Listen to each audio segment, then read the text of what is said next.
Hello and welcome to Midlife Magic, a unique channel for unique women. Hi, I'm Colleen, and I'm a midlife coach, a crystal addict, and a lover of all things woo-woo. And I'm very excited you've decided to join me here today.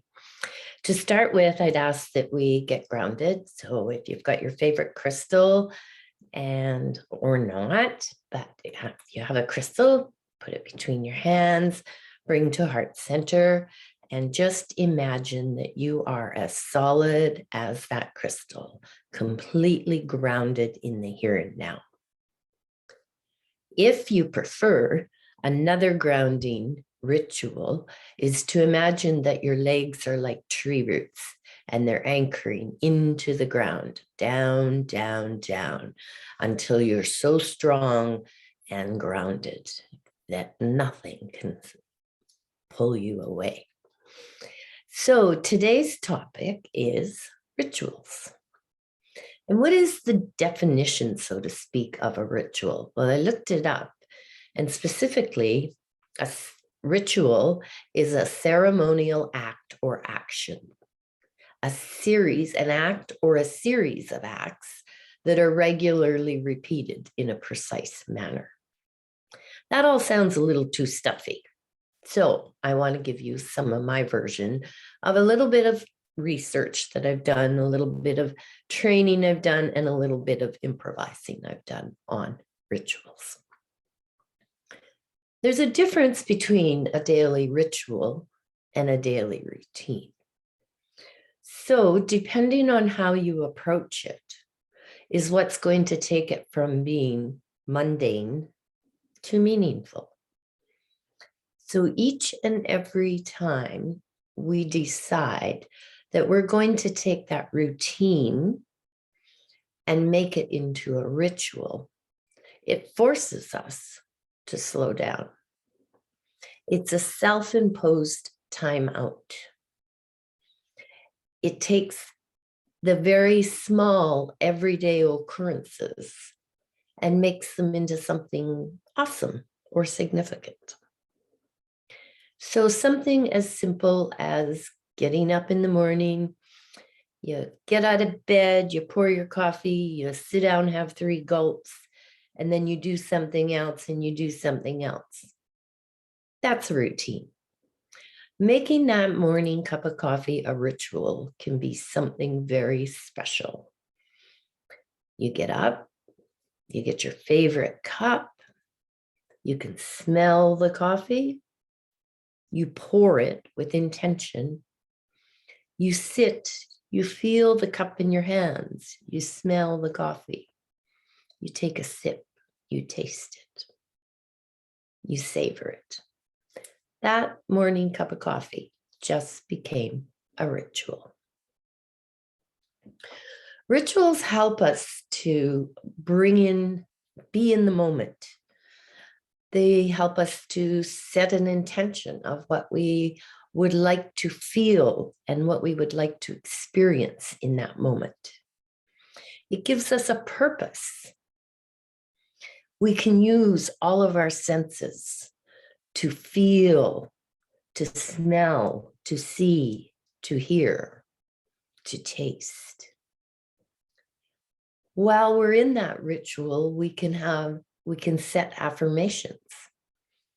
I love my coffee. By the way, I don't drink coffee, but coffee is a big one for a lot of people. It puts us into a sense of mindfulness. We are completely and totally in that moment. We are mindful. It gives us the opportunity to kind of look at the bigger picture, if you will. So rather than you just jump out of bed, brush your teeth, off you go, you think it through. You identify that by cleaning your teeth, you're making your gums healthy, your mouth fresh, you're planning your dental hygiene for many years to come. You're looking after your teeth as your asset. Then it brushing your teeth goes from being a routine to being a ritual. Successful people are well known for having rituals. Any book you read, self-help book or those kinds of things that tell us about what are the habits of wealthy people, successful people, not necessarily wealthy, pretty much always touches on about the same points. They wake up early. They meditate every morning. They have a healthy breakfast. They plan their day. They follow the 80-20 rule. 80% of your outcome is equal to 20% of the action you take. They go by schedules. They schedule tasks on the calendar. They allocate time for email, social media, the digital world, so they don't fall down that rabbit hole that so many of us do. They know where their time goes. They make time for things that they value. They unplug. They read. They're creative. And quite often they journal. And that all sounds like a lot to cram in before you even start your day. However, the main thing is that with anything in our life is that you have to figure out the most important step is the starting step. And it has to fit with your life and your lifestyle. So if you have a really super busy household, you got the kids and you got the dog and you got work schedules to get ready for, then you need to figure out which one of the 1, 2, 5, 10, or 40 little steps will become part of your ritual. Remember, there are no rules, only tools. So take the time, test drive them each just a little bit, find what works for you, what fits into your lifestyle, which ones do you like to do, and then make them into your ritual. We have all sorts of different rituals in our world. There's prayer, meditation. When we're shaking hands, it's a ritual. When we're hugging, if you're a hugger, that's a ritual. Some families say grace before they eat their meals. That's a ritual. Journaling can become a ritual. Exercise, back to the coffee, being grateful. There are many, many different ways to build your ritual. Why are rituals important? Well, as I mentioned, they help us to slow down. They force us to slow down. They are a self-imposed timeout. It makes us just stop for a few moments, unplug, or concentrate on one thing and one thing only before we get back to our chaotic state of being. So rituals to start. You could have a morning ritual, a positive start ritual. Just takes 3 minutes. Take just a few minutes before you even get out of bed to just kind of sit back, take stock of your surroundings, take inventory of where your mind is, make a plan to have a positive day. Whatever that is for you, that 3 minutes can be the difference between having a good day, a great day, or a not very good day. Preparing breakfast. If you're a breakfast eater, you can do it the routine way. Throw the toast in the toaster, unload half the dishwasher, go on and on and on. or make a ritual out of it. Make that time your special time. Pour your coffee in your special cup.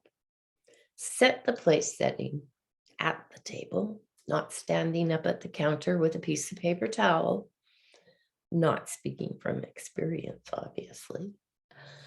And just take the time to be totally in that breakfast moment. If you're not a breakfast eater, skip that one.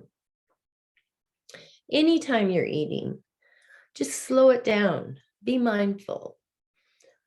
A mentor, a teacher, and a friend, Meadow, makes eating a very ceremonious experience. Every meal she creates is amazing. And you can taste the love that she puts into that food. Every place setting, the table is done, everything is done, not to perfection, but it's done with such love that you can actually, you can taste it, you can feel it.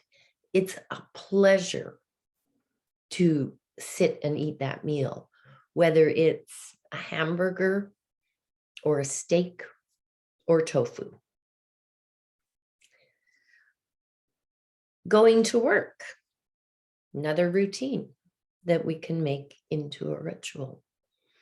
Instead of just going on autopilot, if you ride the subway or the bus, be cognizant of your surroundings. People watch, play a game, try to figure out where they're going, how they feel about going to work that day. Make up silly names for them. Make it part of your day if that's the only time you get. As a young mom, when I was a young mom, probably the only time, and probably wasn't all the time, that I did get was my 5 minutes in the bathroom. So you just got to make good use of that time. Maybe while you're blow drying your hair, or you're curling your hair, or you're applying your makeup. Just take that few minutes and make it mindful. Set some intentions. When you're walking, do you just walk to get from point A to point B? Make walking a bit of a ritual. Have something. I'm a counter. So when I'm walking, I'm counting. And it's not because I'm trying to forget about the walking. I just find it an interesting puzzle to determine that almost all stairways are similar number of stairs. Hallways, quite often in office buildings. For my feet, my legs, it's 36 steps that way. But if I stop and I turn and I go back to where I started and I go the opposite way, and I'm sure it has to do with elevators and things, but I don't care. I play my game. I like my game. Do more exercise. Yeah, right. But it's true. So if you absolutely don't like the gym or you don't like exercise, maybe take the dog for a walk. Talk to him or her. Tell him all about your life dreams and all the great things you're going to do in this world. Maybe you only do it 3 times a week, but that's your ritual. 3 times a week after work, you take a 10, 15-minute walk with the dog. Or maybe you go to yoga for a half an hour 4 times a week. Then that becomes part of your rituals. Being grateful. It's kind of the buzzword, but there's a truth there if we dig. Being grateful is easy to just write down 3 things I'm grateful for. But to truly feel grateful right from the heart gives it a whole new depth. I don't take a lot of time to do a bunch of rituals, But one I don't miss is my morning and evening ritual in my 5-minute journal. Super easy. Ask me 3 things I'm grateful for in the morning. It asks me 3 things that'll make this day great. It asks me my affirmation. And at the end of the day, it's what were the 3 highlights of the day and what did I learn today? Super, super easy. And I honestly have only missed 1 day in about 3 months. And that was due to extenuating circumstances. Although that sounded like an excuse. I need to check in on that one. Taking a shower. A shower can be just another routine task. It's taking a shower. Or it can be a true ritual. You can let the water flow over you. You can visualize cleansing. And I don't mean the physical cleaning. I'm talking about the cleansing of emotions and energies and anything that's clung to you from the day before or the night before. It's a great place to think, to kind of meditate, practice mindfulness, notice how you feel, because pretty much that's the only time you're not going to get interrupted, usually. Cleaning your teeth, another routine. So are you just cleaning your teeth? Or are you keeping your mouth healthy and fresh? Cleaning your house. This should be a good one for a lot of debate. Are you just cleaning your house, doing a chore? Another part of your routine? Or how about using that time to disconnect and only connect in with yourself, like with gardening? Once I'm in the garden, the world kind of dissolves. I just sink right into what I'm doing. I'm 100% mindful. I look at the plants. I'm trying to decide, is it a weed? Is it not a weed? Do I pull it? Do I not pull it? I'm checking on how much the pansies have come up or the garlic. And I'm like in awe when today they were 2, or yesterday they were 2 inches, and today they're 2.5 or 3 inches. Those become rituals.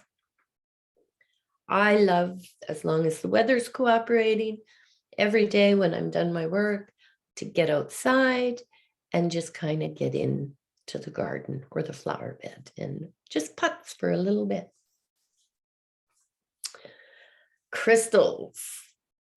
Crystals are absolutely wonderful for rituals. So you can start your day. Think about your day, think about what you're faced with, and then figure out which crystal can help you. If you know you're going to have an especially tough day, and maybe you've got a person in your work area that just drags everybody down, then you want to reach for black tourmaline to repel the negativity, or maybe rose quartz to offer forgiveness and unconditional love. I'd probably go with the black tourmaline. They're crystals. You can wear them as pendants. You can wear them as earrings. You can wear them as bracelets. One ritual that I do have is I have an annual bracelet. So I wear other bracelets, but my annual bracelet this year is Chrysocolla. So that bracelet, no matter what else I'm wearing, that bracelet is on my arm and it's closest to my heart. It's my annual bracelet. I also have my crystals in my pockets. So I have red jasper in one pocket and black tourmaline in the other pocket, both for grounding, just to make sure I'm grounded. And then I also have my totem little agate buffalo, and he goes with me everywhere I go. Oracle cards. I love oracle cards. And I've always worked with oracle cards and done rituals with oracle cards. But you can do it easy or you can make it as complicated as you want. But drawing one oracle card a day can give you a message of things to watch for. It can help you plan your day. And in a few minutes, I'm going to actually draw an oracle card for all of us. So my morning ritual is pretty steady, depending on Magic. Magic is my 2-year-old Sheltie, and he's a handful. He's a COVID puppy, and he's very, very energetic, extremely bossy, and so darn cute, you have trouble getting mad at him. He's also very verbal, so when he wants you to get out of bed, you know it. But for the most part, I'm able to accomplish my morning ritual before he gets things on his mind. So my first thing is when I come awake, usually about 5:15, 5:30, depends, is that I just slowly sit up in bed and usually have a sip of water. I always have water by my bed. And then I have a picture of a forest. And I just kind of gaze at my picture and I visualize my day. I visualize how much I have to do. I visualize what I want to get done. But more importantly, I visualize how I want to feel about my day. And then I visualize my life a little bit further down the road, and maybe even 5 years down the road, and just how I want to see it kind of unfold. I don't have to do any action items on that. I just like to sit there and daydream about my ideal life. The next thing I do is, of course, the washroom, that kind of stuff. And then the 5-minute journal. Then I do my crystal for the day or crystals for the day, depending. And I pull my oracle card. I think about it. I look at the pictures. I look for the messages. I look for the signs. Sometimes I'll carry the oracle card with me, but not usually. But I do leave it on top of the deck so I can check it at the end of the day and just see how things kind of came together. And then I read. So I've gotten 2 new books that I can just open to any page. It doesn't have to be chapters. And I open to just any page and I take 5 minutes, sometimes 10, but usually maybe only 5. And I just read, just for a little bit. I have other rituals that I use that you might find useful, and these aren't on a regular basis, but they are rituals nonetheless. So I cleanse my crystals. I generally always use the full moon or smudging or sound. And that, I used to cleanse them always on the full moon. Now I cleanse them when I feel like they need it. So as an example, today I have this one little layout of crystals. There's about 9 crystals there. And as I walked by it today, I was like, So it's ready to go out tonight in the moon. It'll have a moon vacation tonight. Another cool ritual is cutting cords. We all have energetic cords, whether they're positive or negative, loving or non-loving. Every interaction that we have with other people generates a cord from them to us and us to them. So when I say cutting cords, I'm not talking about you cut only the bad ones, or if you cut the good ones, that harms your good relationships. Cutting cords is just that. It cuts the energetic cord. It's like clutter clearing. If you have 29 pillows on your bed, you can't get into it. So if you have 29 cords attached to you, you don't have, it drains your energy and it causes you to get a little bit sluggish. So if you're feeling like, whew, it's probably because maybe that's a day where you went to the grocery store, so there's all those people, and then you got gas, so those people. Maybe you went to the bank, and maybe you went to a clothing store, maybe you went out for lunch. That particular day, without even having had a bad interaction, you have attached energy with all those people. You're going to feel an energy drain. So the two go-tos I have for cutting cords is black. I've got a black kyanite, and it looks a little bit arrow shaped. And my favorite is this little black obsidian arrowhead. And I got him on Etsy for about $4. So super simple. And you just take your cord cutter, start at the crown, and just slice all those energetic cords. And while you're doing it, you just imagine those cords being released. No harm, no ongoing effects. Crystal gridding is another super, super great way for rituals. I generally do a grid for, I don't do mine in January for the new year. I'm kind of a February New Year person. I still like January New Year's, but I find that if anything I plan in January, I don't follow through. So February and September are kind of my months to start new grids or new beginnings. I always like to have my abundance and prosperity grid. So I redo that annually, changing it up, changing up the intention, changing things out. And then I also really like to have a creativity grid. I will give you more information on grids another time. And then last, but definitely not least, I love my crystal moon water. So crystal moon water is just that.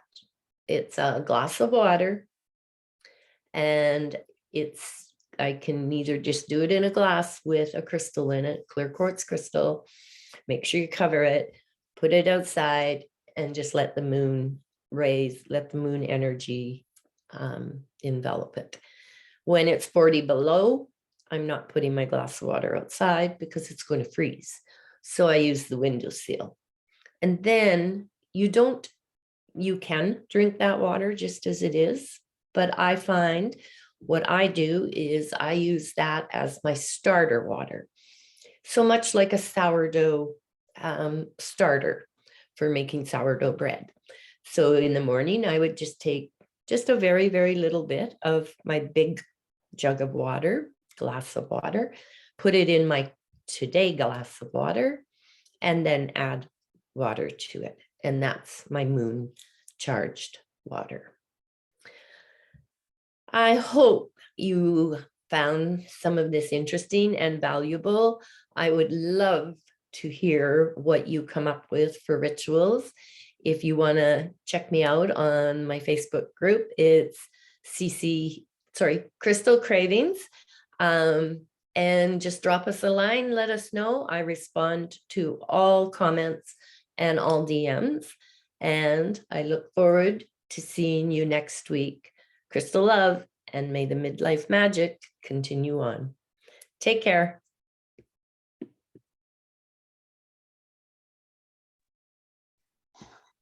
Good morning. Or actually, yeah, it's afternoon now. How are you?